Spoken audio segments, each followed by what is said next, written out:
Hi, Kaz here again for the Positive About MS website, the website dedicated to looking at multiple sclerosis in a positive way. Okay, today, as titled, is my video on hints and tips on how to best look after your MS and how to basically maintain some sort of lifestyle. The inspiration behind the video and the reason I'm doing it is something that my sister said. She said to me, why don't you tell people about the things that you do to help you with your MS? That way you can help them with their MS. And overall it's positive as well, so it's in keeping with the website. So I thought, hang on, why not? So this is the reason why I've done it. Before I start, I just want to explain, obviously I'm not a doctor, not a medical professional of any sort. It's just some things that I've found that have helped me with my MS, and it's not like, say, an old wives' tale or hearsay or anything. As far as I'm concerned, it's fact and something that has definitely helped me. They're in no particular order, so we'll just get started, okay? Right, first one thing that has definitely helped me is exercise. And before you all jump down my throat and say, oh, we can't do exercises, I just want to tell you, exercise isn't hard. It's actually very hard, but using the correct information, using the right exercise techniques, I reckon it can be very, very beneficial. The one that I'm going to talk about is something called Move It for MS. It's a DVD called Move It for MS, and it's been made by the MS Trust and stars Mr. Motivator. It's only costs £1 from the MS Trust, or you can go on YouTube and watch the videos for free, basically. Anyway, here's 10 seconds of the video so you can have a look what it's all about. This section is the beginning of a new you, so enjoy it. Everybody say yeah! Oh, they are ready for action. So stand with your legs apart. If you're sitting down, no problem. Stomach nice and tight. Shoulders up and down. Let's go.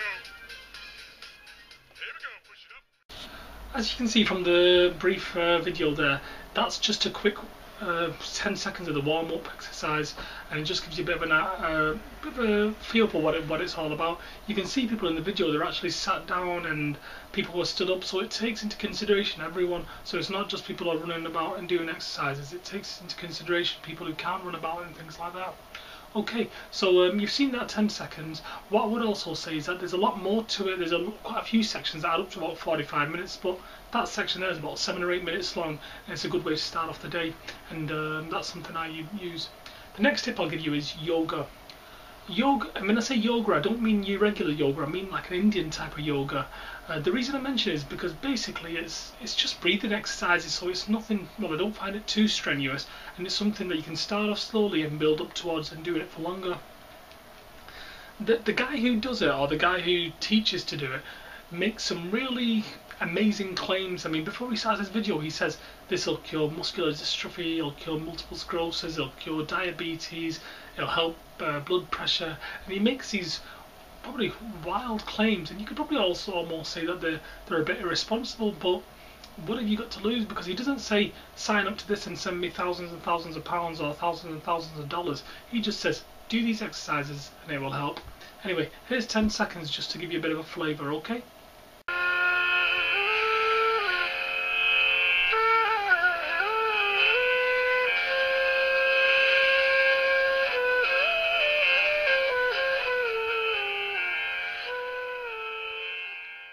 Okay, so you might look at him and think, hang on, he looks a bit out there, he doesn't look like your traditional type of speaker or instructor, but basically what I say is, what have you got to lose? I mean, when you look into it and you go through the video, he starts off, he says you can do for about 10 or 15 minutes a day and gradually work it up to 1 hour. I mean, I've started it and I do like an hour every morning now. Yeah, but the idea is you do an hour in the morning before breakfast, an hour at night, because obviously you've got to do it before you have food and a certain time after food. So what I say is, what have you got to lose? I understand it might be in a different language, and I'm sure if you go to his website, and I've got the links on the description to this video, if you go to his website there are English translations and such, and if any of you need any help or any questions or anything, like I say, feel free to contact me through the Positive About MS website. Right, going on to the next one, this is napping. I mean, you could just say this is quite something you have to do almost, but I find taking a 20-minute nap during the day at some point is very useful. Yes, you need your night's sleep, but also 20 minutes during the day is usually helpful, because one, it'll help just rest your eyes a little bit, rest your body, it'll help you recoup your energy from all the running about that you might have been doing. And some days when you've not even been doing running about, you're still tired, so you kind of need that 20 minutes, and for me it makes a world of difference. Moving on to the next one, fresh air. I say it and it sounds very obvious, but I think fresh air is very, very important. It doesn't matter how you get it. You could go for a walk around the block, or just go around the block, go sit on a bench outside. If you've got a park nearby, go up to the park, even if it's only 20 minutes. And I know the weather's unpredictable in some of the places that we live in, but all it is 20 minutes a day. Even if you go sit in the garden, it will be helpful. And I found that the fresh air is very, very good.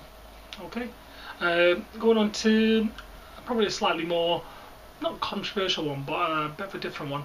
The next one is what I call interaction and social networking. I believe that it's very important to use the tools that we have in this technological age. Yes, laptops, desktops, tablets, iPhones, this and that. Communicating is becoming easier and easier, and especially for things like Facebook and Twitter. I think there's a really good opportunity to meet people and to talk to people, not just anyone, but these are like-minded people who might be going through the same thing as you. So it's a good opportunity to have a bit of a chat with them, or maybe even just have a bit of a moan at the end of the day, because like I said, we all like a good moan here and there. But it's good because it means that you don't have to go out to meet these people and go meeting up with them, because like I say, you're doing it from your laptop or you're doing it from your computer, so it's a lot easier to do, and you're not having to worry about meeting up, because like I say, it's not easy getting about and meeting people and going to different places, but there's so many things to consider. But if you've got social networking available, you're still keeping in contact with people without having to use all the exertions that you might have to. I wasn't going to go through a whole video without mentioning positivity. For this, what I say is surround yourself with positive people. Surround yourself with people who give you hope, who give you ambition. Yes, we need to have realists in our lives because they help you plan, but like I say, having positivity around you is very, very helpful. And you can only be positive if you surround yourself with positive people. It's a bit of a... What I also say is, everyone likes a good moan here and there, as I've expressed in my previous point, but at the end of the day, I mean, I even talk about it on my website. I mean, the section's called The Bad Days, and once again the link is on this video description. But yeah, we have our bad days, but we get through them, but you need to remain positive so we can move on. Okay, next one, the MS Society. Well, if you've not already done so, what I'd do is I'd urge you to get in contact with your National MS Society. This can be usually done by the website, because I've got some more of the contact information on there. But on the website there's also a little chat section where you can speak to other people at different stages of their MS, and I found it very useful to speak to these people because you can do it almost on an anonymous basis, and you don't feel as exposed that way. I mean, over time, I mean, I've met some fantastic people from that MS website, and I'm still in touch with them today. But what I do is I definitely urge you to get involved with the MS Society. I know we have one here in the UK, and there's one in the States as well, and I'm sure all over the world I always see different things on Twitter about different MS societies in different countries. What I'd also do is urge you to get in contact with your local MS society. I mean, even if you only live in a small area, you'd be surprised to find that the MS society is around there. I mean, then they can really be helpful and help you with support and just a bit of information. And there's always something going on as well. There's usually activities, days out, information days. So once again, get in contact with your MS society because I think you'll find it very useful. Next place is therapy centres. These are places that I use, and not necessarily MS related, but therapy centres in the area that I use for things like remedial massage.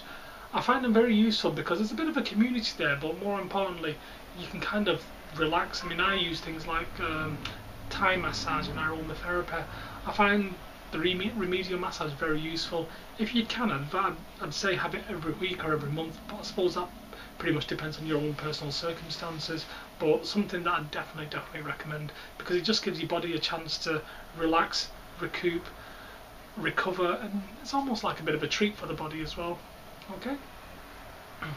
Next one, MS nurses.